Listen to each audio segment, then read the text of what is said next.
Should be starting now. All right, I'm going to share my screen so that we can dive into this. Here I go.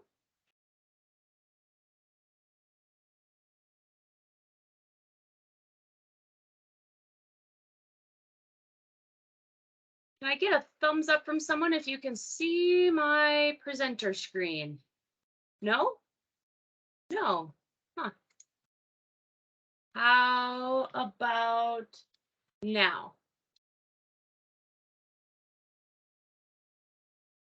Now I can't see you guys while I present for some reason. You might have to come on audio to let me know if you see it. We can see it, Ashley. Okay. Thanks, Allie. It's in presentation mode. Yeah, we can see your like the browser, but it's in presentation mode from slides. Okay. I'm not sure if I can do without the browser for some reason.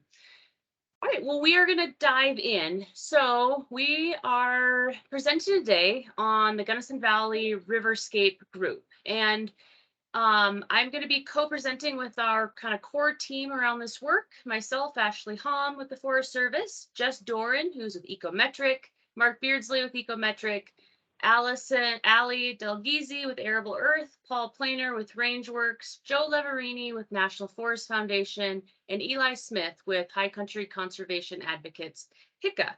And we are going to just spend a little bit of time talking about where have we been and where are we going with this beaver-based restoration work and reconnecting our floodplains. And specifically, we're going to be talking about our project in Taylor Park, Trail Creek. So you might have noticed on the bottom right part of the slide, we have yet again changed our name. We're kind of this constantly morphing and changing. The most current is the Gunnison Valley Riverscapes. If you pronounce it, the acronym, it's GVR, which is kind of like beaver. So as you might recall, I'm going to go to the next slide here.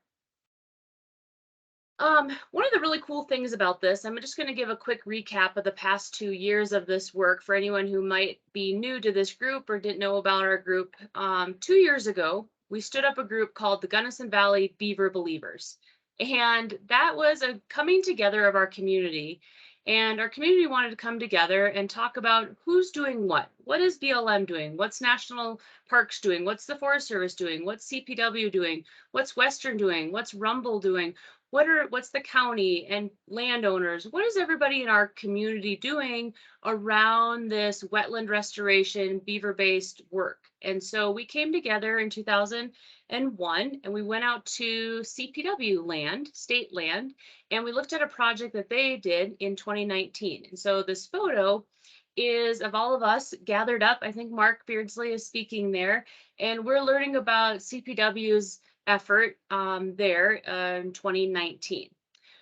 Well, we were called the Beaver Believers, and we decided that name was, well, one, it's a little silly, probably, and then two, we wanted to be a little more inclusive, and we felt like we didn't want people only who were already really excited about beavers, but maybe some of the skeptics. We wanted to invite to the table more voices and more ideas to help challenge us. Where are our blind spots? Where are we maybe missing some data that we need to bolster around this work? Where should we do this work? Where shouldn't we do this work? Where are good locations? Where are poor locations? And so we changed our name to the Gunnison Valley Beaver-Based Restoration Group, and then we've changed it again. So sorry for all the changing of names. Basically, we're people in our community trying to get together and find solutions to build out our wetlands and reconnect our streams to their floodplains. Because ultimately, we want to be a community that is very drought resilient. We want to be a community that has fire-ready watersheds. We want to be a community that is building out wetlands for our wildlife and for our fish habitat and for recreation and just for the beauty of wetlands. And wetlands are there because beavers build out their dams, which help spread that water across the landscape. And so we're really lucky in this community to have so much support. I'm really excited as I look down the list of people attending today. It's just really neat to see the wide variety and types of people that are here. I was also going to mention it would be really fun if everybody in the chat could introduce themselves and who you're with, or maybe you're representing yourself if you're a landowner or something else. But it'd be great if everyone can throw in the chat your name, who you're with, so that folks kind of know who's who. I appreciate everyone turning on their cameras earlier. That was really fun to see faces. Okay, so moving along, we are going to be presenting the kind of the why, and that's going to be Jess Doran is going to step in now, and she's going to talk about the why. Why is this work important? Why should we care? Why are we doing this work? And then after that, we're going to kind of talk about where we've been with Trail Creek, where we're going with Trail Creek, and then what's next. Because a big piece of this meeting is at the end is talking about, as a community, where should we go next? Where does it make sense to be doing this work? And we would love feedback and input from our community around building out this work as a community, not just in a vacuum. So Jess, I turn it over to you. Thank you, Ashley. Good morning, everyone. My name is Jessica. I'm an ecologist with Ecometrics. And before we get into the specifics about Trail Creek, I'd just like to give a little background and context for why Trail Creek and Taylor Park are so important. I have to say it's exciting to see such a big group today and so much interest in this type of work. Our understanding of riverscapes, river ecosystems is growing all the time, and our river science community has really made a pretty seismic shift over the last 10 years. So in 2012, say if we looked at that image on the left there and we wanted to assess that stream, we would have been almost entirely focused on the channel, that singular flow path running through the valley floor. And I would have described the geometry of the channel and the sinuosity and the slope of riffles and just like on and so many details about this one little piece of the puzzle. Fast forward to now, and what we've come to understand through historical accounts and academic studies and applied science is that we've really been misreading the landscape. And to be more specific, we've been misreading the riverscape. So what we once interpreted as a relatively unimpacted mountain meadow stream, we now know to be an impacted beaver system, resulting in widespread wetland loss. So we're really lucky to live and work in places where we can still see healthy systems that have beaver working on the landscape. And this photo comparison is a perfect example. Yes, these images are from the same stream taken on the same day. They're just different sections of the stream, and the difference in these sections is the presence or the absence of beaver. So we now know that in unconfined valleys, when we see a single channel system like the one on the left, that's often the result of anthropogenic disturbance. In this case, it's the loss of the keystone species, the North American beaver. Multi-thread anastomosing streams, also known as stage 0 streams or beaver systems, are now recognized as the natural healthy state for many river systems. So this is a massive shift in how we understand rivers. So much so that we now use this kind of newish term, riverscape, and that's to communicate that we're not just interested in the natural channel, but the entire river wetland corridor. Ashley, can you do the next slide? Sorry, I'm trying to, but it's not going. Oh, there we go. Awesome. So why is this revelation so important? Beavers used to be everywhere across the Rocky Mountain headwaters, and through their dam building and canal digging, they create these expansive wetland complexes. We call these stage 0 systems in the stream evolution model, but that's not really the important part. The important part is that beavers modify their surroundings and create these dynamic, diverse aquatic habitats, healthy wetlands. And the benefits of healthy wetlands are really well known. We have a list there: drought resilience, flood resilience, wildfire resilience, climate resilience, water quality, biological productivity, and recreation opportunity. And each one of those topics we can delve into farther and farther, and it's really interesting to learn the specifics of how these systems work. So we know there's a lot of ecological value to these systems. There's a lot of societal value. People are starting to understand and appreciate how these healthy systems can benefit kind of the greater good. And then there's also the intrinsic value. And I don't want to glance over that one. I think it really is a unique opportunity that we have to be working in systems that have the potential to be restored to what they were 200 years ago, and allow all these kind of natural systems to work together again and support each other. So I'm happy to report that appreciation for beaver complexes is growing.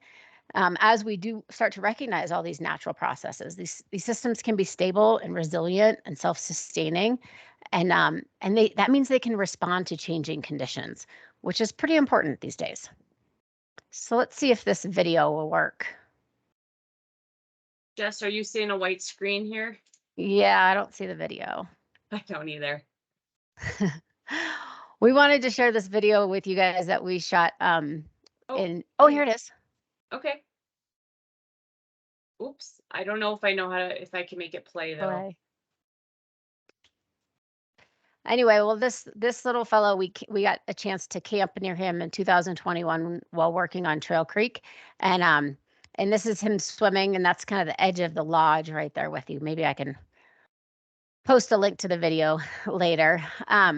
But it's pretty unique to be able to kind of observe the system that you're trying to restore as you're doing it. So we felt pretty lucky.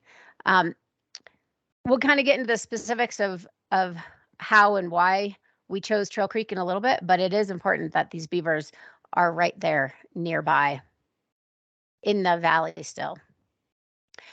So now that we've learned to kind of see beyond this single channel, we can rethink what riverscapes look like. And this pretreatment picture of Trail Creek looks less like the meandering meadow stream we all grew up thinking was pristine and more like a broken beaver system.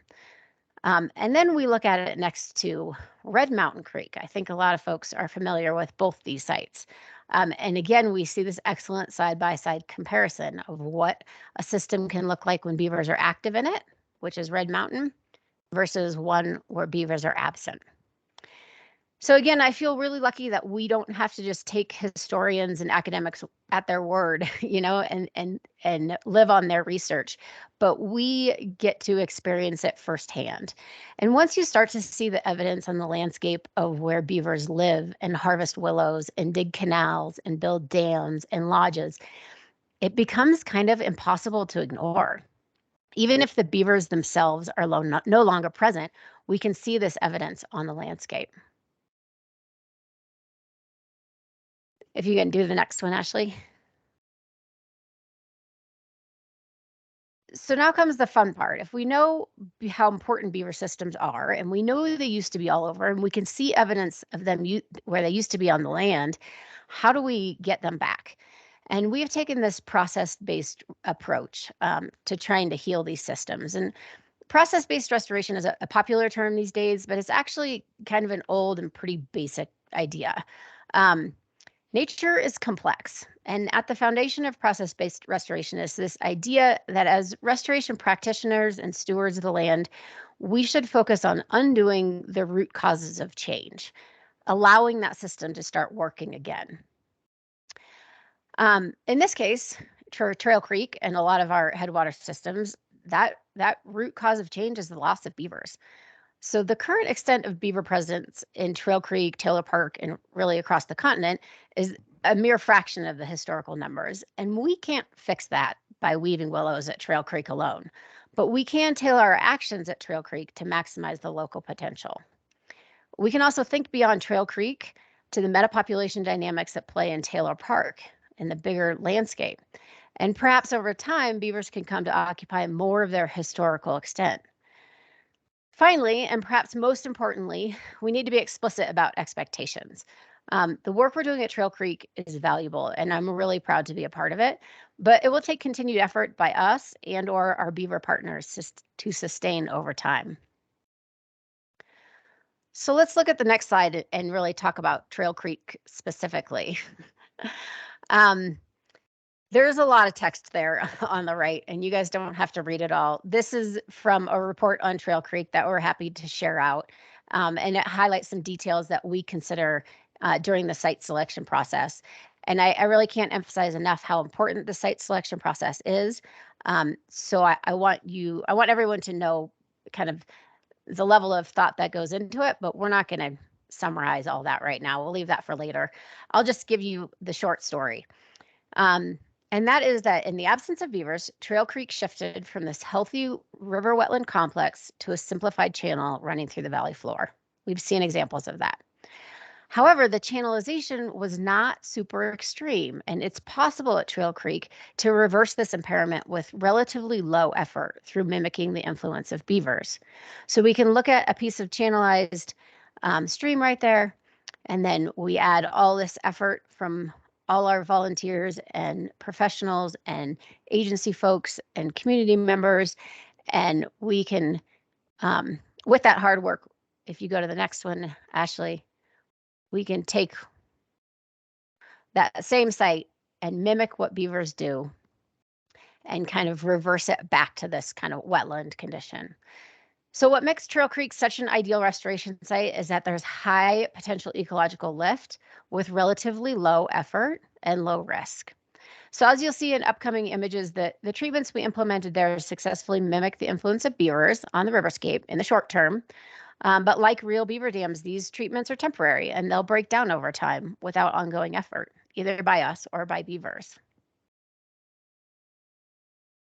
And then the last slide I have, of course, we wonder if the work we're doing is having a measurable effect on specific indicators of wetland health. So we've put a lot of monitoring in place to track changes in groundwater levels, surface water levels, flow patterns, surface water extent, and overall wetland condition and extent. So sadly, I don't have any quantitative results to share today, but I am about to turn it over to Allie, who has lots of specifics on the work we did out there and some of the more immediate response, and the imagery tells a pretty compelling story. So I'll turn it over to Allie.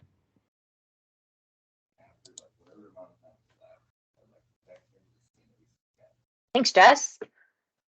So I'm going to go over some of our results from work in 2021 and 2022. And just to preface, we don't have any quantitative results from those groundwater monitoring wells, just in case anyone was itching to get those. We don't have them yet. But Ashley, if you could go to the next slide. Okay, so Zoom meeting. So the first thing that I wanted to start out talking about was our 2022 work effort.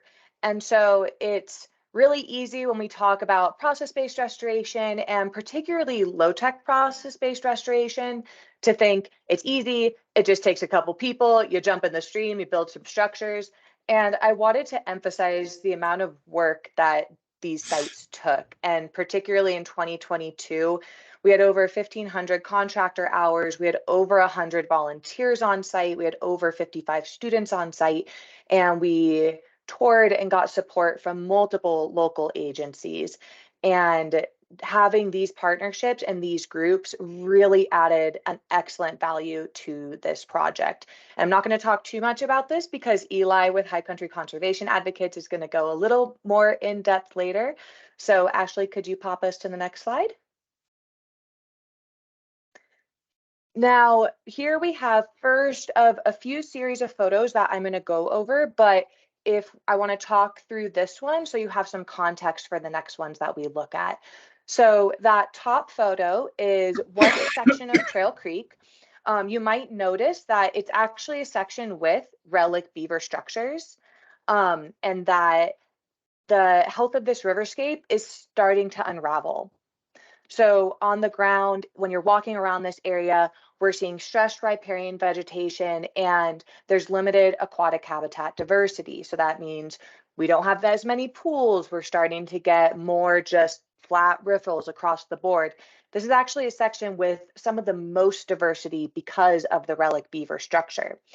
And that second photo is still 2021, but it's after we've implemented some treatments. And so this is what we would say is the immediate response from the riverscape to the treatments. And what they did is they slowed and spread the water across the valley bottom, which at least started to reconnect Trail Creek to its riparian area and to its native floodplain. And then That third photo on the bottom was taken in 2022, and this is actually 2022 in August. So it's after a high flow event, but it's also after beavers have started to move in on that area. And so we're seeing that riparian vegetation is much more robust, very green. Aquatic habitat diversity has been greatly improved. So we have deeper pools. We have a area. And I really want to emphasize that while our treatment certainly did good here, we definitely can't take all the credit. Beaver moved in here and built upon the treatments that we had installed, which is frankly the ideal scenario, because it's way better for beaver to continue to move in, build upon, be there, than for us to go back every year and do maintenance. And so just for a quick tidbit on that, we had a mated pair move in. They occupied a relic lodge. So it's kind of hard to see in this photo. It's sort of right at the bottom, but they built up this relic lodge that was only a couple feet off the ground. It now probably stands close to my height. I'm about 5'8". And it was really wonderful because we got to watch this happen as we were on site working downstream in the lower section in 2022. And so just a really quick breakdown of what we actually installed. So in 2021, we installed about 62 structures, 32 of which were BDAs. There's different types of structures. And we worked on about 0.3 miles of riverscape. This was really a pilot project. And so this was, let's get on the ground after kind of this big roundtable effort of the community. Let's see what we can do.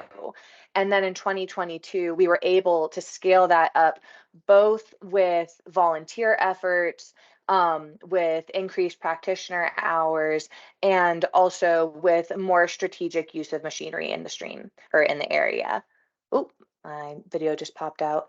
And we worked on 1.1 miles of riverscape. So we about tripled a bit more than that, what we worked on.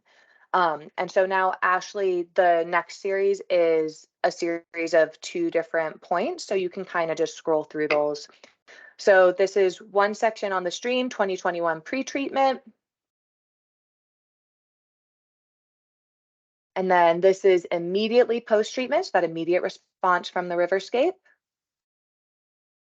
And then this is August of 2022. You might notice there's some extra sticks and branches on top of the structure. And then September 2022. And I think it's really obvious that that barely looks like a BDA anymore, because it's not. It's really turned into a beaver dam from the local beavers' efforts. And then this is just another site, also, or another location along Trail Creek, 2021 pre-treatment. And then post-treatment, I think it's really visible, that reaction that's happening in the water, slowing and spreading, but it's still moving through the landscape.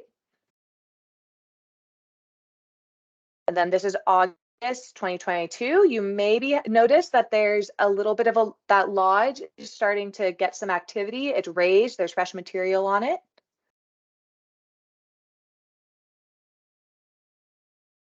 And then September 2022, even more material on the lodge. That area is even more saturated. And then you can go to the next one, Ashley. That's just a full picture of that area as we were getting to leave in 2022. So this is in September this year. And then fingers crossed for another video effort here. Looks like this one might work. So this is that section that I had on that slide I was showing you. You might recognize that relic beaver pond. So this is showing of that entire stretch, the immediate response of the riverscape. And then we're going into after the high flow event. So you can see the high flow event is really critical to reconnecting these floodplains. It's not just our actions that year, but that big pulse of water coming through really affects it. And then you can see the effect that beaver have even when they move in after high flow and during low flow. Allie, and then if you go to the next. Can we do it one more time? I just thought I'd point out something that we kind of underestimated too was, I kind of call them these arteries, that beavers were creating these canals that have been dry for 20, 30 years. So can you see my cursor, Allie? Yep. this area out by the road was transitioning out of a wetland and was turning into cinquefoil and sage, and conifers are popping up in there because these arteries hadn't had water in 20 or 30 years. And so it's fun to watch it again, because every time I watch it, I look for a new spot. So it's fun to look way out here and see how these arteries are filling with water as well. So it's just so fun. I'm going to play it one more time.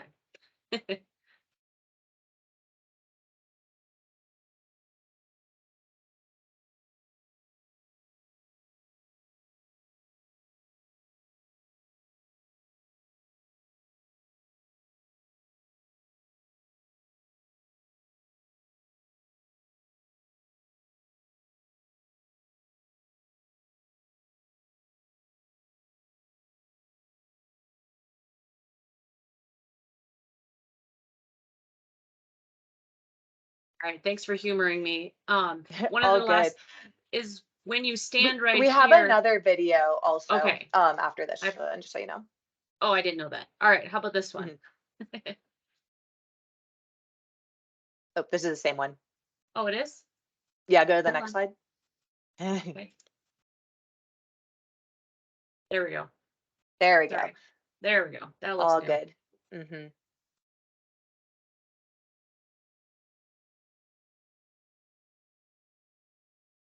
And so one thing I also want to emphasize here is that, kind of like Ashley's saying, we're watching that water really spread laterally out towards the road. And part of what we're doing here, we can't take all the responsibility for this either, although we got in the channel, installed structures. You're going to notice that the water is actually filling up in relic beaver dams and canals. And so especially that big one in the middle, you can see along that stretch that that was a relic beaver dam. I'm not sure how long ago, 50, 100 years old. And we were able to utilize that in our restoration efforts. This wasn't just what we were doing in channel, it was what did beavers do last time they were on site, and being able to work with basically our historic beavers to try to restore this site. And I do want to do a shout out to Dave Sutherland of Ecometrics, who put both of these videos together, and they're so beautifully done. And I think they do a great job of illustrating what we're doing on site and what we hope to see as we continue to work in Taylor Park.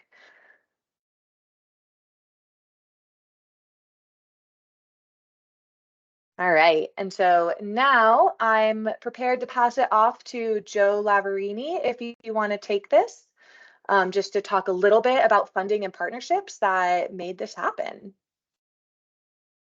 Thank you, Ali. Yeah, I thought I would talk a little bit about the National Forest Foundation's role in Trail Creek and some of the work that we're doing in the headwaters of the Upper Colorado River Basin.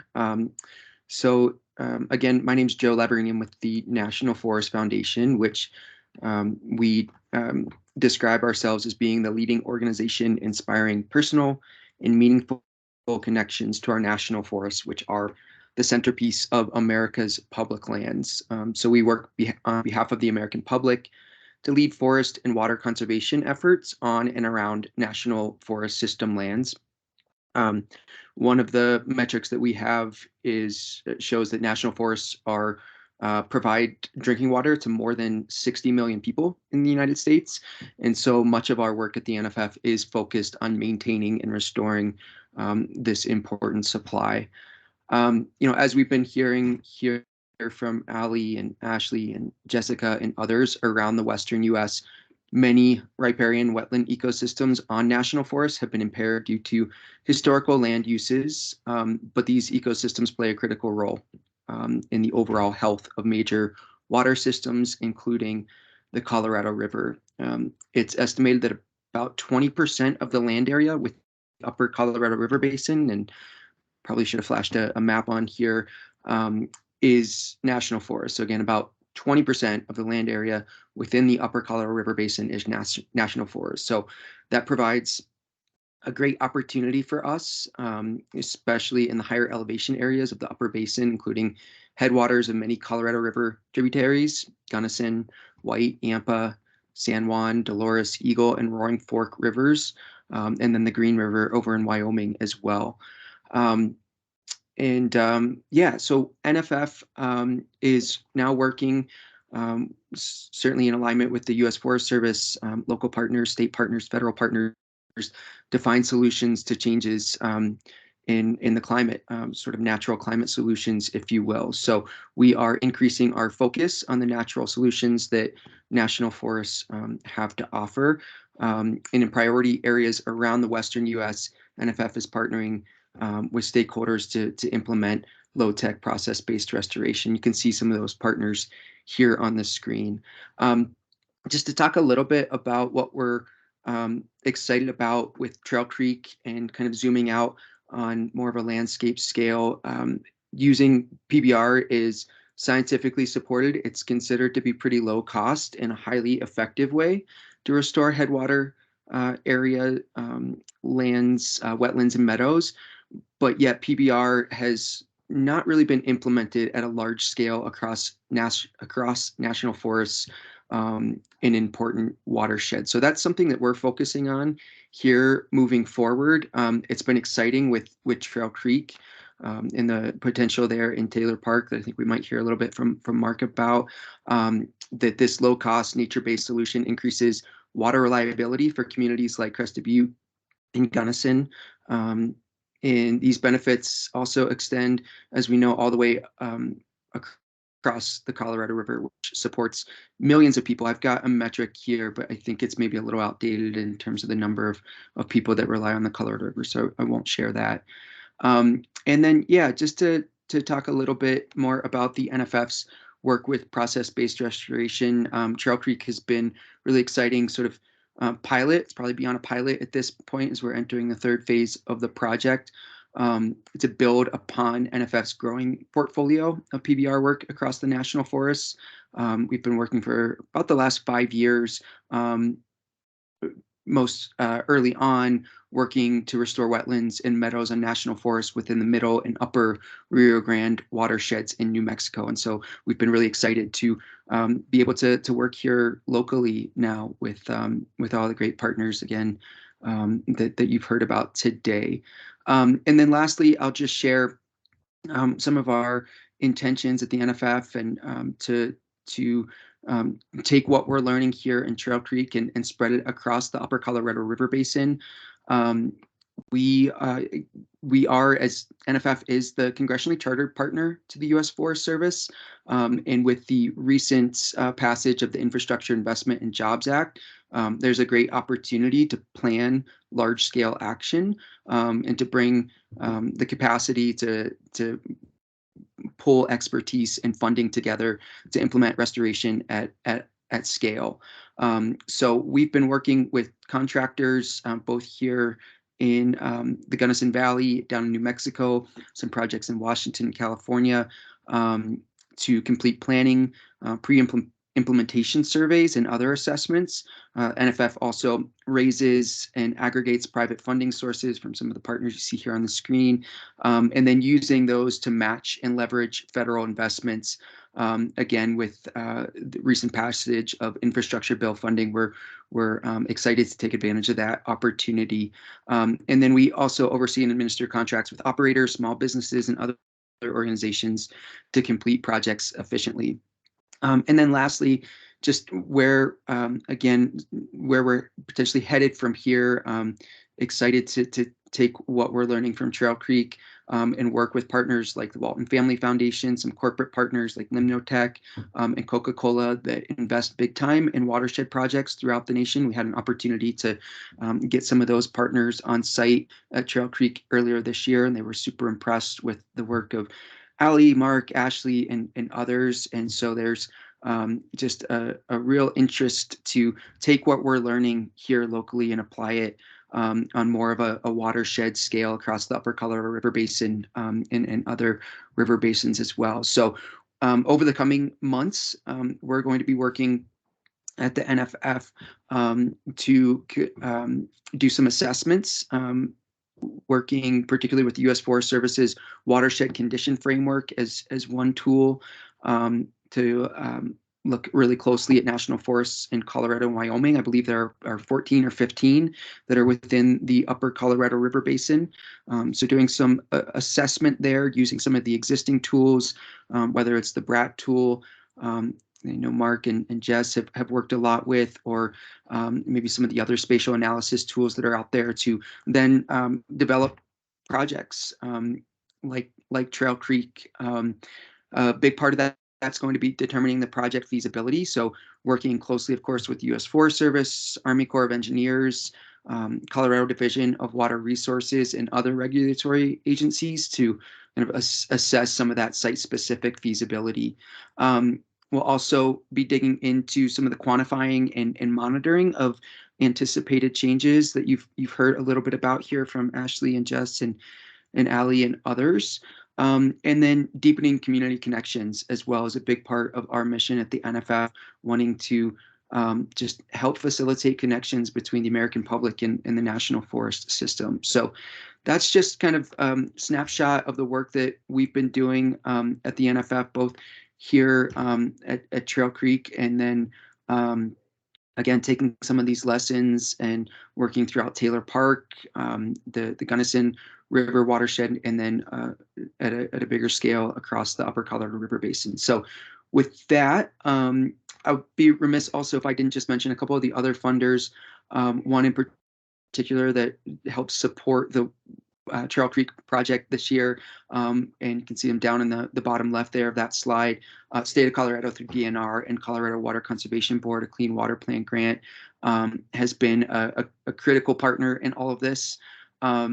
Couldn't do it without them. And then in the upper right corner as well, the local store committee, Sustainable Tourism, Outdoor Recreation, invested in particularly in some of the community engagement pieces here over the last couple of years, which has been really cool to see some of the local partners and organizations here support the work as well. And I mentioned Coca-Cola, of course, U.S. Forest Service, and then I'll turn it over to Eli to talk about CPW and the role of HICA. Cool, thanks, Joe. I think we can go to the next slide too, Ashley. All right, so my name is Eli Smith. I'm the Stewardship Director at High Country Conservations, or as you've heard, HICA, and I'll talk about our role in the volunteer recruiting, coordinating, and some of the community outreach efforts associated with this project from our first season in 2021 and most recently in 2022. So next slide, please. Yep, just like to start off with some of our financial support from local funders, 1% for open space in Crested Butte, the town of Crested Butte, the Gunnison County Stewardship Fund, which was approved through the STORE committee that Joe just mentioned. And moving forward for future implementation seasons, we will be administering the Colorado Parks and Wildlife Wetland Grants. And finally, for some more of our volunteer coordination efforts, Forever Our Rivers based in Grand Junction. Next slide. 2021, it was a fun time looking back at these photos of the past two seasons, and this was a great learning season for us, our first one where we had 3 events, 2 volunteer days coordinated and organized by HICA, along with a Western Colorado University class in their Master Environmental Management program. And through this, 47 volunteers generously donated 177 hours of their time. And with this, we were able to implement 45 of these low-tech process-based restoration structures along Trail Creek and planted 300 willows along Trail Creek too. So that's another sort of experiment that we're going to look at and see how these willow stakes will flourish out in the future. We've seen that some of the beavers have ripped them out of the ground to add to some of their dams, which has been fun to see too. So this top right photo is a bunch of students with just armloads full of these willow that were harvested locally a little ways downstream. And a lot of their help was in staging some of these structures for other volunteers to come in and work on, like the photo on the bottom right. Next slide, please. Yep, 2022 was a great year. We really excelled and just blew it out of the water with some of our volunteer engagement, and relationship building with Western classes. We had over 100 volunteers giving this wild number of volunteer hours. This included 5 events and 4 HICA-led work days, and these were cool because we had multiple Western classes at sometimes integrate with our volunteers. And it's a great scene on this top right photo of we were able to, within the 2022 season, provide volunteers with waders so that they could comfortably get into the water and splash around and really get a hands-on feel with some of these structures. I would like to say that, yeah, we had so many different sorts of hybrid structures, so it's kind of hard to clearly put them into boxes of what is a standalone BDA versus any other things, because it's all dependent on what the landscape is at that moment. And some of our project leaders will fit and describe what sort of structure needs to be made in that exact place. So we really got a good system down with welcoming volunteers on site, going through a safety talk, project backgrounds, and really orient them to the landscape and to Trail Creek specifically. We would gather up as a group and then break out into small teams. You can see here maybe 3 or 4 people on one structure working together.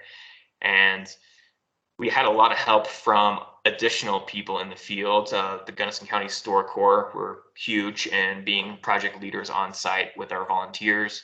CPW seasonal crew was out there a few times as well. And the Crescent Butte Conservation Corps came out for one day. And yeah, we keep mentioning it, but other partners are beaver on the landscape too. And I think some of our beaver ancestors who have had these sites of beaver dams and structures that we will see on the landscape and then build upon. Next slide, please. This is a sort of a view of where we would head down to the project site after our meeting space. Trail Creek was amazing to host volunteers. There's plenty of clearance alongside the road and for parking, and we would provide all of the tools, safety equipment, water, lunches, sunscreen, information. And this is a great view of everyone grabbing their tool for the day and heading down to the project site with the Collegiate Peaks and the Continental Divide in the background. Next slide. Yeah, I think this is a great one too of just what our crews look like on the ground, on the landscape, gathering in small groups, really building the social capital with each other. There was a lot of mixing of volunteers and people from agencies, nonprofits, students, other communities groups, people from all ages, all geographies, Crested Butte, Gunnison, college students, people coming from the Front Range to work on this project from the Four Corners region. And this was a great site because a few people would camp out overnight too and volunteer for multiple days at a time. So once these structures are flagged, volunteers will approach the structure, will read what the dimensions are, and then sort of leapfrog groups. So we're always passing each other and checking in with other teams and our project leaders to get some feedback and really understand what's going on. These work days are really educational and also to get stuff done on the ground too. So it's a great mix to see people get into the flow once they understand what a good structure would look like. Next slide, please. Eli, I see you chose a photo of me just standing around. Thank you. You're giving some direction there. Oh, okay. These sleds were amazing to have to get volunteers to collect some rock and sod and push them from one crew to another. So this one looked pretty heavy. It took 3 students to really dump that in there. Next slide, please. Yep, 2 more HICA volunteers. I really enjoyed watching everyone switch off different roles with getting to collect sod or pack in sod and rocks on structures. Weave willows was a favorite of people. It was a great time for people to get a full spread of the sort of techniques involved with building some of these beaver mimicry structures. Next slide, please. Here's a good one of Chris, a local business owner with Good Day Bikes in Gunnison, coming up to volunteer this year and getting ready to launch this sled to another teammate downstream. Next. Back one. Yeah, here's one of our CPW crew members getting really confident with his placement of the sod, launching it from the side of the stream bank to be packed in by some human beaver down the road there. Next, please. It was also fun to see the water have the immediate effect of rising when our structures were built. So oftentimes we had to remind people to really watch where you're stepping, make sure to move your bags or water bottles out of the way, because like Ashley and Ali said, these relic channels will fill up and it can be somewhat disorienting at times, and you got to keep an eye out on where your things are. So here's a photo of someone not wanting to make the leap across to get, I don't know, a water bottle or something, so Ashley helping them out there. Next, please. Yep, this is a good one from the class that we had at Diosa here, just shoving one of these willows through really tight, and it was a fun day. All right, next slide. I like this one a lot at Diosa, just directing Allie where to put this sod plot in one of our structures here too. I'm super happy that we had amazing weather too. A lot of times it would look pretty bad driving up Taylor Canyon, and then we would get there and the skies would really open up to a beautiful high pressure day. So for anyone here who hasn't volunteered, you can come through HICA's website, hccacb.org, and you can join our volunteer list to get notified on future workday projects, and we'll be the ones to guide community members and volunteers through the system so that we can provide these volunteer opportunities to get in the water and act like a beaver and really make a positive impact with restoring this riverscape. So I think I'll kick it over to ashleyhom.com next. Thanks, Eli. I appreciate it. Yeah, the cool thing about these projects is that they really lend themselves so beautifully, as Eli was saying, to community involvement. I brought my little kids out there. We've had people that are retired and everything in between. So Eli, thanks for those photos. I hadn't seen them all, and it was just really fun to reminisce a little bit, and it's a pretty neat project. Next, we are going to talk a little bit about Western University's role in some of their research. Madeline was going to try to help present, but she is super busy working on a grant to do even more work with her students. So I'm just going to give a really quick overview. Western University has been a really big partner for us in this work and helping us with both capacity. As Eli said, that we've had a lot of Western days, both with undergraduate students and graduate students, and they've just been a really vital partner also for the research component. Currently, we have two students. One student is looking at vegetation plots, Catherine Benson. I don't know if she's on today. She can turn her camera on and wave if she is. She's been looking at vegetation, and she's gonna, oh, there she is. She's going to be helping us look at pre and post restoration and how our vegetation responds. A lot of you are probably familiar with our Wet Meadows projects, and Wet Meadows has had this beautiful example of how important it is to monitor vegetation response. And so Catherine is using a lot of those same methodologies to look at vegetation pre-restoration and then post-restoration all through Taylor Park. So big thanks to Catherine. Our other student is Amanda Albach. I don't know if she's on today. She's welcome to also come on and wave. She could probably do a much better job than I could. Amanda, do you want to give a 1 minute of what you're working on? I actually know less of what you're doing maybe than with Catherine. Yeah, sure. So basically, I'm looking at the ecological factors influencing beaver presence in Taylor Park. So this past fall, I went out and collected at 60 sites, and I used ecometrics model based on where there's current beavers and where there's capacity for beavers on the landscape. And I got 30 sites where there's current occupancy and 30 where there's unoccupied, but there's potential for beavers to be there. And then I just compared habitat variables, currently analyzing that data now. And then I'm also going to be looking at historic imagery starting in the 1970s and going up until, well, the most recent, so 2022, hopefully using Bing imagery, and gonna kind of make like a GIF of like how beaver ponds are gonna be transitioning and moving around the landscape within those 50 years. Awesome. Thank you, Amanda. And Catherine, I can come back to you too. Did I miss anything there explaining your project? Would you want to add anything as well? No, I think that about sums it up. Currently, I just did the Red Mountain Creek, which was really fun and interesting. It's really fun to watch that beaver activity changing and see all the relics. And if you have a chance to come back to the same site over and over, you should do it. Yeah, absolutely. Well, thank you guys. And thanks to our Western, I think a few of the other professors, maybe Micah popped on. I don't know if Pat McGee is on, but maybe during our round robin, they could also share more of what Western is doing with students. And we're just really lucky to have a college town here with endless supply of students that are passionate and eager to get involved. So thank you guys. Okay, so the next part of this is we just wanted to kind of talk about what's next. You know, where we kind of understand a little bit of where we've been, and now we're going to be talking a little bit about what's next, where are we going. So just to orientate everybody, so here's a map, and this is coming out of our NEPA that Dale Funka, our district ranger, signed this spring. So I kind of borrowed it out of there. So if you look, we started phase 1 in 2021, and that's sort of the middle of the photo here. And we did 0.3 miles. And this was really the pilot.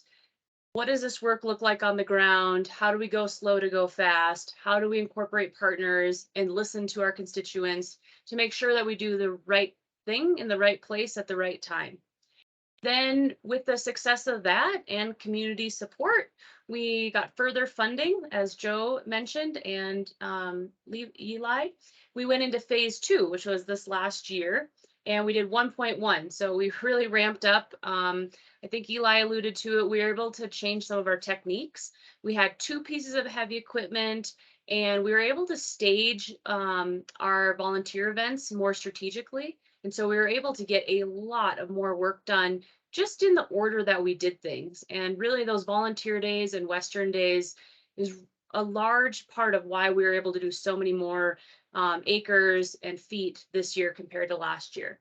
Now, fast forward into 2023, Dale Funka signed our NEPA. We're working on our Corps of Engineer permit as well. But the plan is for next summer, probably mid to late summer, August and September, similar to the last 2 years. We're kind of pushing the repeat button. We are doing a little more miles, maybe 1.5, upwards of 2 miles. Again, we're looking at incorporating volunteer days, Western days, kind of doing a lot of the same similar work. And if you see these polygons with numbers in them, those are the estimated, hi Madeline, good to see you. Those are estimated number of structures per area. So in this area, it'd be about 14 structures. These are fairly rough numbers. Given how many sod plugs we might do or how many other types of structures that we've been doing, I'm guessing these numbers are actually a little bit low. We had planned, and it was in the NEPA, to do this area in the northeast corner here, but there's some sensitive heritage site, and there's a lot of recreation. There's a lot of issues going on there that we've decided to just steer away from there. It's probably not our most opportunistic area to work next. So next summer, again, this is the upper reach. The headwater, the very top of Trail Creek, is just up here. And then if you kept going south, you drop into Spring Creek drainage. So we're basically going to be buttoning up the final phase of Trail Creek. Granted, we might need to come in and bolster some structures if beavers don't come in the numbers that we would hope. We may come in and keep bolstering some of these structures. So while I call it the final phase, we might still have some work yet in Trail Creek after next summer. All right, big picture. Dale Funka was going to join us for a bit of this. So if she's on, first I was going to mention just this is the timeline that we've already kind of gone over of just the conception of the project in 2021 and then phase 1, 2, and 3. And the part that I really want to hit on this slide is this after next year. So we kind of know what we're doing in 2023. We have the NEPA signed. We have the plan, the momentum. what I want to talk about is, well, what's next after Trail Creek? And that is a little less obvious. After Trail Creek, sky is the limit. Like, that's where we're really hoping to engage with our community. Where should we go next? And I just wanted to point out, there are a lot of priorities and a lot of overlapping and complementary efforts in Taylor Park. So first, I wanted to mention the Upper Gunnison Shared Stewardship Council. The Upper Gunnison Shared Stewardship Council is a newly formed group that West Region Fire Council helped to stand up.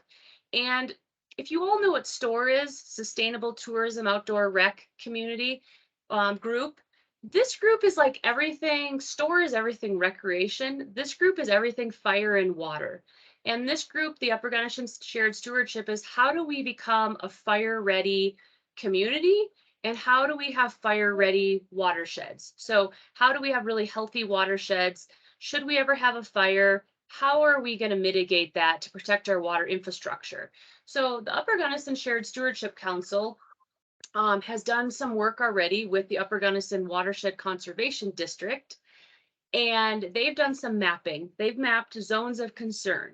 Where are we likely to have high fire intensity, high likelihood of erosion, and there are water resources to protect below that? And so they've been doing some mapping efforts. So we're going to have that. So I'm going to kind of list these layers. So the first layer of mapping is these zones of concern. Where would we want to protect water infrastructure? Then we have the GMUG, the Grand Mesa Uncompahgre Gunnison National Forest Priority Landscapes. These are priority landscapes that our forest leadership team developed. And in Gunnison, our priority landscape is largely around Taylor Park. So that's another layer to consider. Then we have a beaver restoration opportunity assessment, and Jess is going to share about that in 1 minute. Jess and Ecometrics did a really nice job of mapping where are some areas that we could do the same restoration like Trail Creek all across Taylor. So that's another layer. Then we have community input. We have ranchers and agricultural communities. We have recreation. We have wildlife. We have fishing. We have all these different other community members that probably have some ideas of where this could be beneficial, or maybe areas that it wouldn't be that good. There'd be too much conflict, maybe too much private land, maybe too much complexity, that they're not good areas for this. And then lastly, I want to mention we have a large NEPA document on the Forest Service, our environmental compliance, and that is largely a fuels reduction project in Taylor Park. And that's basically maybe 10 years worth of shelf-ready work to reduce fuels so that we maybe wouldn't have catastrophic fire ever in Taylor Park, or would have ways to mitigate some of that. So these are all these like really neat efforts that are going on in our community. And what we can do is we can strategically overlay all those different priorities and find where is the best, most opportunistic area to continue on with this beaver-based restoration work. If Dale is on, Dale, do you want to say more? There she is. Yay, there's our district ranger, Dale Funka. Take it away. Hey, thanks, Ashley. Thanks for a lovely turnout here. I think there's over 40 participants. Hopefully we all get to see each other in person one of these days. But it's reaching a large span of folks. So I missed a little bit of this because we're actually doing pile burning today, talking about fuels reductions, and I have to be fully engaged in those operations. But just want to reiterate, Ashley, you laid this out really well. Taylor, the Trail Creek project started in 2021 under Matt McCombs's purview as the district ranger, and there was a lot of momentum then, and I think we have more momentum now since we implemented a really proactive project with re-wetting the sponge and seeing what we can do where I kind of call Taylor Park our water towers, right, of the West. Since the Taylor River goes into the Gunnison, and the Gunnison is second to the Green River for flow into Colorado to feed downstream. So we're sitting in a really special spot, and I want to acknowledge that to everybody. And And we did great work in 2021, 2022. We ramped it up even more. Community involvement is something that we're going to continue to do, and we're going to continue to collaborate with our community. But after phase 3 or final phase, or however we want to look at that, so I'm going to call it this season of 2023, we do not have any NEPA, which in the Forest Service, we have to go through an analysis process to look at impacts to all resources. We do not have any analysis completed for future stream reaches with low-tech process-based restoration. However, we have what Ashley just mentioned, many different complementary efforts that are ongoing in the Taylor Park geographic area. And so as the leader, what I would like to do is be collaborative, set the tone, to have meetings, to hear all of our partners, to hear the insights, and to really strategize on where we go next. We do have a shelf-ready NEPA document that we are implementing currently, and it's called the Taylor Park Environmental Analysis. And it doesn't have specifics to low-tech process-based restoration actions, but it has complementary objectives. And so that's really within our capacity. That's my goal, to continue rolling those projects out. But to be strategic on where we go to complement low-tech process-based restoration within the Taylor Park geographic area. And then we, as a forest, were tasked with priority landscapes. And the Gunnison Ranger District has a priority landscape that starts in Taylor Park and moves south over Cumberland Pass through Pitkin area and picks up Black Stage Pass and Sargent's Country all the way to 114. And the reason why we have such a big area is we already have some vegetation analysis that we've done years ago that we want to take a hard look at and possibly expand our adaptive management group with Taylor Park to be collaborative and to take a landscape level approach. So this is a lot of maybe words for folks that maybe don't work daily within the Forest Service, but the bottom line where I'm going is collaboration, being strategic. There's only so much capacity we all have, and we really want to make sure that we're doing the right thing for the landscape and looking at all social and ecological values. So looking forward to 2023, and then looking forward to monitoring our hard work to inform our decisions so that we have future opportunities that make it more meaningful and more robust and as lasting as possible. So Awesome. With that, Ashley, I'll give that back to you. Thank you. Thank you, Dale. So helpful, that context. I see Sean has his hand up. Sean is our renewable staff officer out of our supervisor's office. What have you got, Sean? Yeah, good morning, everybody. So I represent the entire forest and oversee the watershed program, of which Ashley is part of. And wanted to create a little bit more context around what Ashley and Dale just shared. When we think about these projects, which are excellent, and I would say Trail Creek is a tremendous coattail to ride the success of. Where do we want to go next, right? Is the question we all want to look at today. And for us on the National Forest, it's not only Taylor Park, not only Gunnison Ranger District, but we're looking holistically across the entire Grand Mesa, Uncompahgre, and Gunnison National Forests. So as Ashley and Dale mentioned, we have priority landscapes. There are 5 that the forest leadership team has developed.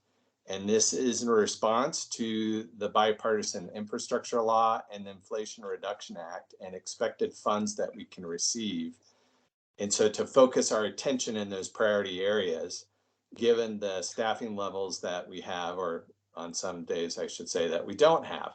So we have to be very strategic and thoughtful. Where are the best, most important places to go when we think about our opportunities in the next decade to 2 decades as we develop resilience around climate change. So that leads us to making Hi. difficult choices. And one of those is Taylor Park, as was mentioned, is a priority landscape. And then there are 4 others, and they're all on the other 4 ranger districts. Each has a priority landscape that we'll be working within. And so those are the, by word, right, priority are the areas that we want to focus on. And then in addition to that, we have 3 priority watersheds on this forest. One is up on Grand Mesa, Big Creek. The other one is the Natarita headwaters over in the San Miguel Basin on the Norwood District. And then the Uncompahgre headwaters on the Uray Ranger District. And so between the priority landscapes and the priority headwaters, that is going to be the tendency for us on the Forest Service side to focus our attention with the personnel that we have. And my dogs don't like me talking to you guys. They'd rather be petting them. That's why you're here in the morning. But so just want to provide that context as we think outward for the next 5 to 10 years. Where do we want to go next? Where do we want to focus our attention with this great work that's already been done? And where should we do it next? As was witnessed in the presentation earlier about making choices around the right places to do this kind of work, and great work here to select Trail Creek. So the next is, where do we go? And I just wanted to provide that context. So thank you. Yeah, thank you, Sean. We do have conflicting, not even conflicting, but just a lot of layers of priorities as federal agents. And so, yeah, there's just a lot to think about as we look across our landscape. So lots of opportunities. That's what I see, which is awesome. Cool. All right.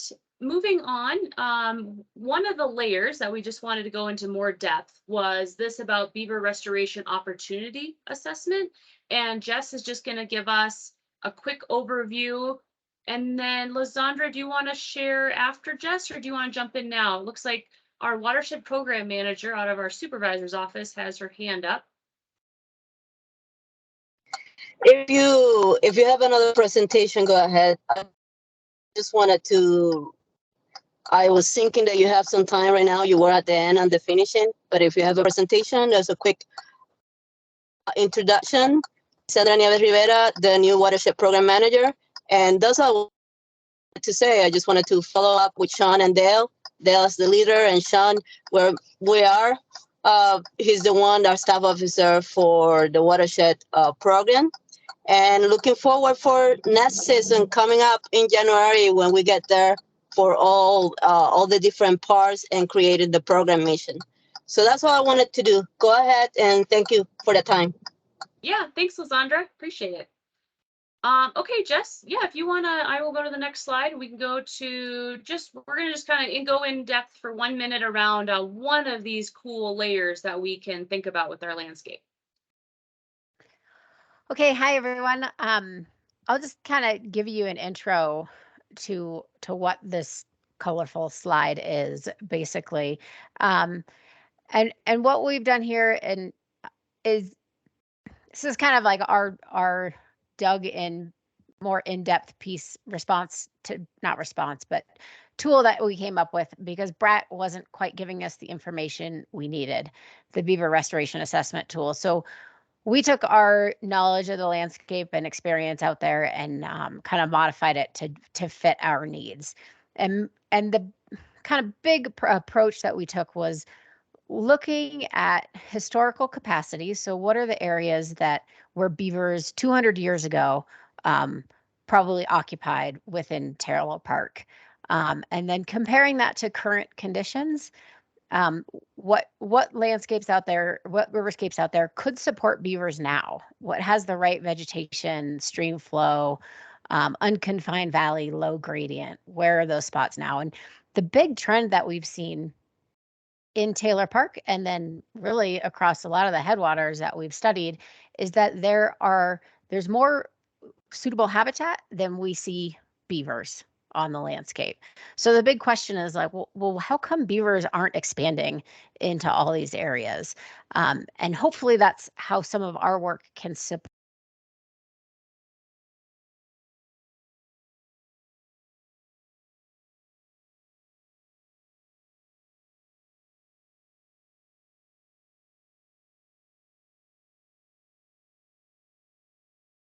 Jess, you went on mute, friend. I couldn't hear the last few things you said. Sorry. Oh, sorry. That's okay. You're back. I hear you now. Okay, You great. might have to repeat Sorry two about that. sentences. Well, I'll just dive into the tool here, but we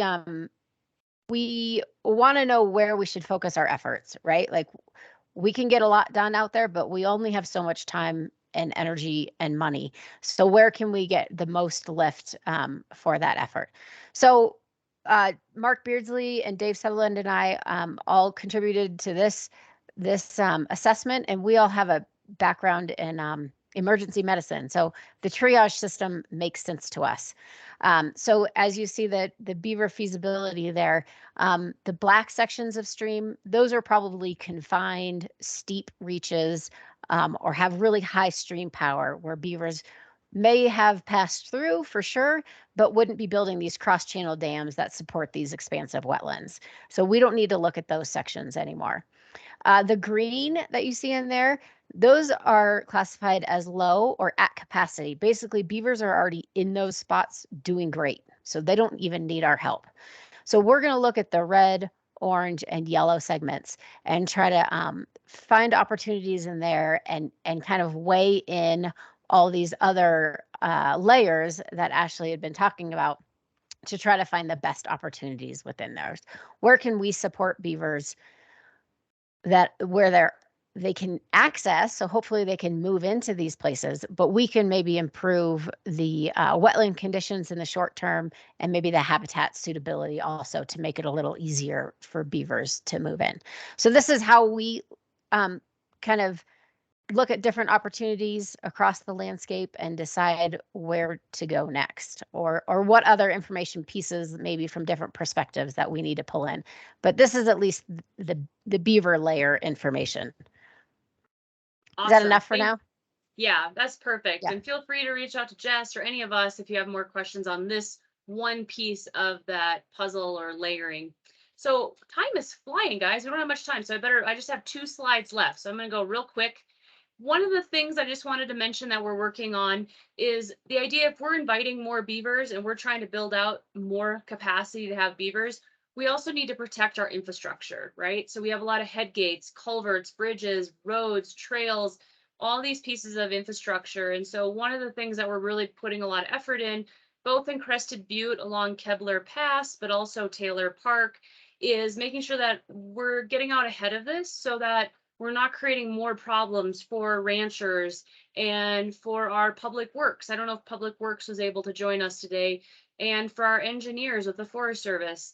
The last thing we want to do is to make more problems with this work. And so one of the things, Ali Dalgizi with Arable Earth and Paul Planner with Rangeworks, they attended the Beaver Institute. And that's the accredited institute to learn some of the best available science, how to protect our infrastructure. And so on the far left, those are called starter dams. Actually, every photo in this one is a starter dam. So the idea is if you build a dam close to a culvert or a bridge, they feel too crowded to build another one on the infrastructure. So the far left one, a beaver is already building upon a BDA that was built in 2021. And you can see there's not vegetation now on those culverts because it'd be too close. They feel a little too squished. Beavers can only have so many dams without feeling kind of crowded. This is one technique. There are many. One other one was the Craner's Headgate. So this is up in Taylor Park. This was the Craner family has an irrigation ditch and they have a headgate. They had some rebar. They tried some fencing techniques. It was really becoming problematic because the beavers were still getting in, even despite all their effort. And so the beavers were mostly eradicated for a number of years. But what happened without the beavers is that water level dropped. And then the Craners weren't getting water to their headgate anymore. And they had to dredge several hundred feet out to the creek to try to get water. So they wanted the beavers to come back to bring that water table up to go in their head gate, but they also didn't want to have a beaver blocking it. So Allie and Paul came in and built this keystone structure. It's been there for 2 years. It's been very minimal maintenance. So this is a little more engineered than maybe just a starter dam. So yet another thing, an option. Really grateful to the county and our engineers for helping us co-design a lot of these different ideas and strategies so we can get out ahead of some of these potential problems. And we hope to keep doing a lot of this work. Oh, wait, we have 2 more slides. I'd love to introduce Jackie Corday if she is there and available. Jackie, Jackie's one of our key partners with this. Let's give her a minute and see if she can come on. There she is, Jackie. Good morning. Good morning. Please introduce yourself and your paper here. Great, thanks, Ashley. So this is a new paper that I wanted to introduce to you guys. Some of you on the phone have already heard about and seen this paper that just came out in November. This is a comprehensive paper that took a look at what is the state of science of, in particular, low-tech process-based restoration across the Western states. And this paper is part of a grant deliverable, a CWCB grant deliverable that American Rivers got this grant last year, and I've been working with American Rivers to do these deliverables, and the first one was developing the state of the science paper. And when we first started this project, we figured that this paper would be maybe 20 pages, and it was really kind of be targeted for policy folks who are just wanting to understand more about this and not wanting to read, you know, dozens and dozens of science papers on this. But as I did more and more research, I realized that there wasn't anything out there like this. There's, all of you are probably familiar with Joe Wheaton's manual on low-tech PBR. It's 250 pages and very technical. So that's not something you're going to want to hand to a policy person and say, here, read this. So I didn't find anything else out there. And so that meant it seemed to be needed and could be helpful for a lot more folks than just being in Colorado policy leaders, but could actually be helpful across the Western states. So I'm just going to share with you the table of contents, and I think that, and just walk you through that real quick. You want me to stop sharing and you can? Yeah. Okay. You should be able to upper right, push the share button and share your screen. So let me know, you can see the paper now? Yeah, we see it. Great, great. And so a lot of you might be familiar with this picture. This was a field trip that Ashley and many other partners, CPW, organized. This is Beaver Creek, just west of Gunnison, and the project that happened there, and Beaver adopting right here the low-tech PBR project structures that went in there. So that was my first picture. So what I felt would be helpful for folks that don't know this topic really well is just an explanation first of how has stream restoration evolved? How has it evolved over these past 40 years? So it's a quick kind of introduction to that, how it has changed, and then some information about the origins of low-tech PBR. And I didn't take deep dives on this, but this is meant to be a high level of just giving folks some background. And then I go through the goals, the methods, and the advantages, and then some really important considerations. One of the things that Ashley mentioned, one of the important considerations is protecting infrastructure and making sure you think through how and where you're going to be doing this work. So there's information on that. And then the heart of the paper is really the state of the science. What are the effects? And as far as American Rivers hired one of Ellen Wool's PhD grad students, Sarah Henshaw. And Sarah just graduated with her PhD in fluvial geomorphology. And so she helped me start doing the research and looking to find what was published. But also what was important was we wanted to reach out to a lot of practitioners across the Western states that are doing this work because it's such a fast evolving science.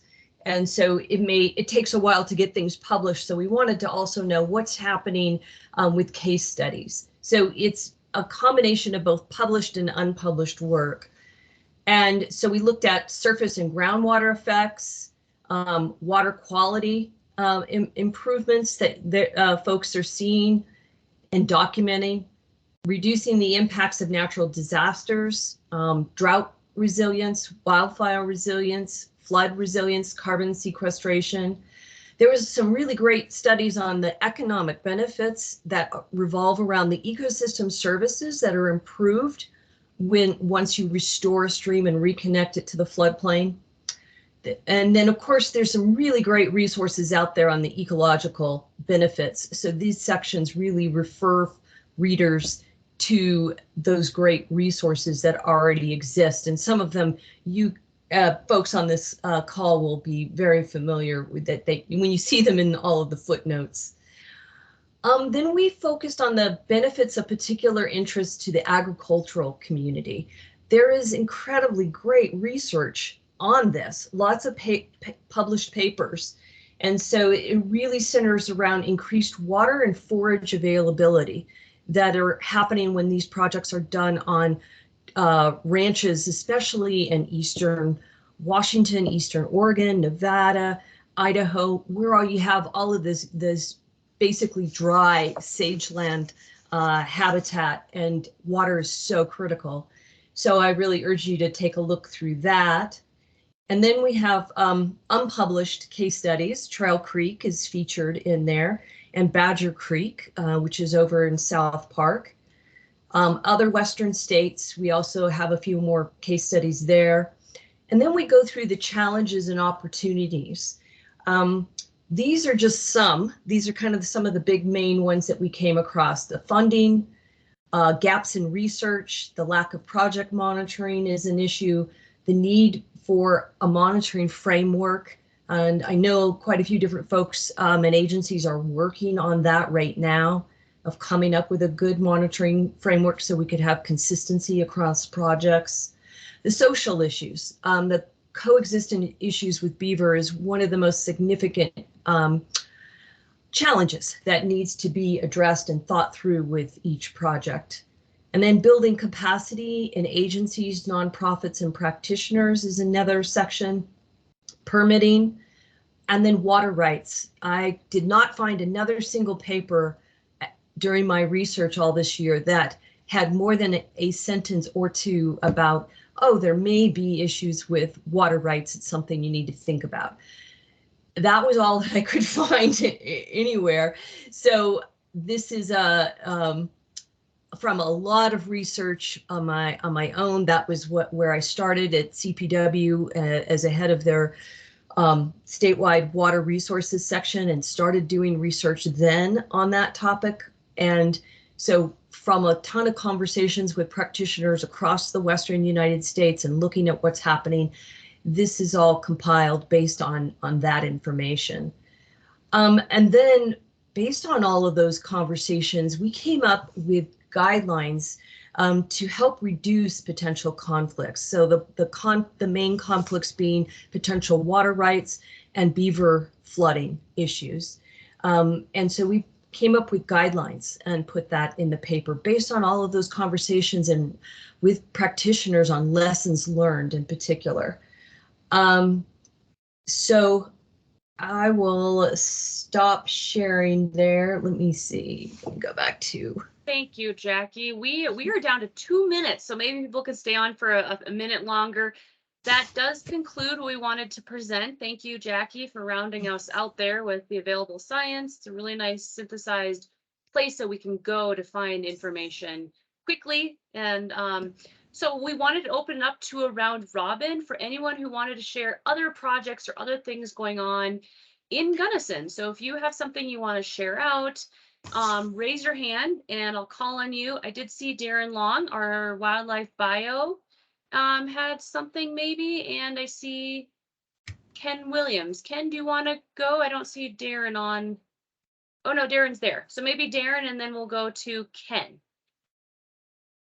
Yeah, hey, I just wanted to thank Jackie for putting that paper together. I have gone through that. It's extremely useful.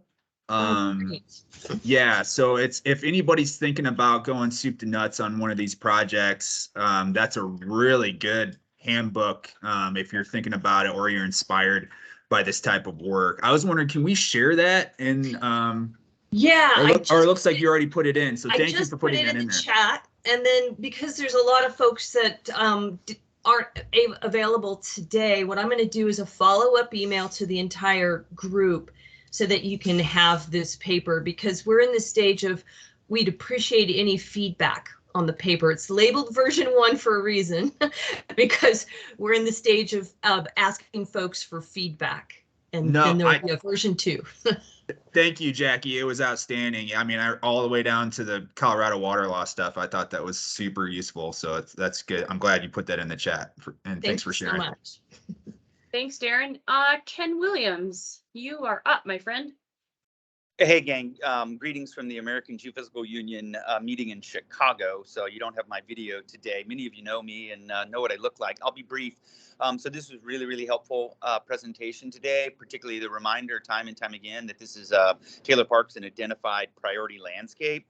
For those of you that don't know me, I'm the chief scientist and lead a very large multi-million-dollar Department of Energy funded research project that's primarily based in the East River watershed, but is looking to expand into the Taylor River Basin in the coming years. And I think there's some really incredible, and I guess pun intended, some tailor-made opportunities for rigorous scientific research to actually look at the consequences from primarily the water quantity side, but also the water quality side by doing both paired catchment studies where process-based approaches have and have not been undertaken, and also really looking at time course studies that link data importantly with predictive numerical models to actually look at the consequences with respect to downstream water flows, and not just water budgets, but really timing of water budgets. And so when that water that would otherwise make its way down in Taylor Park Reservoir tied to a normal hydrographic excursion, and really changing the timing of that sort of water yield behavior. I think that's going to have some really important implications that need to be considered with respect to looking at the Taylor Park Reservoir as really a forebay for downstream water users, particularly in the Uncompahgre. So I think it's going to be really important for this team to continue to work together, share ideas, and critically make plans together going into the future so that, again, we can bring to bear both important data gathering, but again, these predictive numerical models to really look at potential consequences of these activities at the scale of the landscape. So thanks for letting me be a part of this today, Ashley. And I know you and I have some plans to be talking with the Upper Gunnison River Water Conservancy District in the new year about this exact topic. So thanks again. Yeah, thank you, Ken. I appreciate it. Good feedback. I saw Andrew's hand up with BLM. Andrew, did you have something? I just put my email in the chat for Jackie. I'm just gonna say I can talk water rights issue with low tech restoration. Awesome. Thanks, Andrew. Thanks, Andrew. I'll follow up with you. Anyone else have feedback, thoughts? Well, I'm waiting for some hands to go up. I would say a next step would be, if you are interested in providing feedback, where should we go? Where shouldn't we go? Ideas. Please reach out to myself, to Dale Funka, our ranger, to Allie. We put up our emails on here, Allie and mine.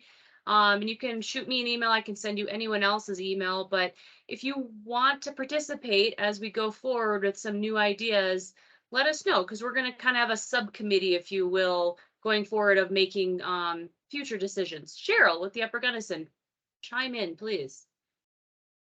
Yeah, hi everyone. My name is Cheryl Swellick. I work with the Upper Gunnison River Water Conservancy District as a water resource specialist. I do lead our Gunnison Wet Meadows Restoration and Resilience Building Program, and also co-lead our watershed management program. The Wet Meadows Restoration, that's primarily focused in the sagebrush biome using Z-dike rock structures.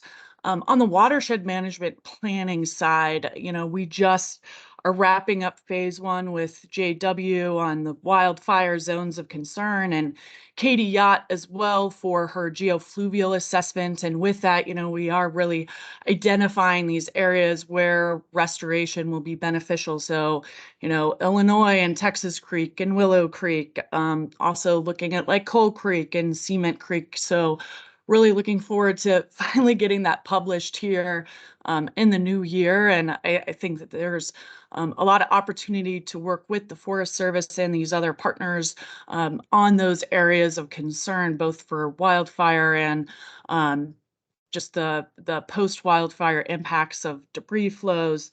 So I'm looking forward to meeting with Ashley and Ken and Laura as well to talk through some of that. But if people have any questions about those assessments or the watershed management planning process, I'm happy to answer any of those questions offline, maybe not here, but offline, as we really think about planning into the future, that watershed scale planning process. Yeah, thank you, Cheryl. Just another really awesome set of information that we can use to make smart decisions by. I know we're going long. Any other hands? No? Anyone from Team Trail Creek want any last parting words? All right. Anyone else want any last parting words? All right. Well, I just with say that, thank you for so much participation today. I know this was a long meeting and over 40 people showed up, and we're really absolutely. These projects and all the interest. Thank you. Yeah, thank you, everyone. We're really lucky to be in a community that's so excited about this work that we can give back and give back to nature systems and see that response is really exciting. So, Nate, did you have something? I was just gonna say, keep up the great work, Ashley. Thank you. It's phenomenal. It's great to see this low tech process based work occurring in the Gunnison Basin, and it's fun to see the beavers are taking over some of these structures and expanding upon the great work you're getting started. So nice work. Thanks for putting this summary together for all of us. Yeah, thank you. This is a big team effort here for sure. So thank you to everyone who helped pull this meeting together and for the beautiful slides. Allie also put together a beautiful website. So bottom right of the screen, the Gunnison Valley Riverscape.org is a really nice one-stop shop. We are welcoming feedback to the website, and if your agency, CPW, National Parks, BLM want to add any updates to work you guys are thinking about, we're happy to post it. This is a community website. We're hoping to have lots of feedback and other projects. It's not just about Taylor and Trail Creek. This is also about what everybody else in our community is doing. Same with Western and Rumble and our many cool partners. If you want to post anything on the website, let us know. We'll be happy to put it up there so that everybody knows who's doing what in Gunnison, because we're a powerhouse community and I'm really grateful for you all. And with that, happy holidays. We're like just around the corner to Christmas and the new year. So hope you all have fun plans, drinking hot cocoa with family or something. All right. Take care, everyone. Bye-bye. Thanks, everyone. Thanks, Ashley. Thanks, Allie.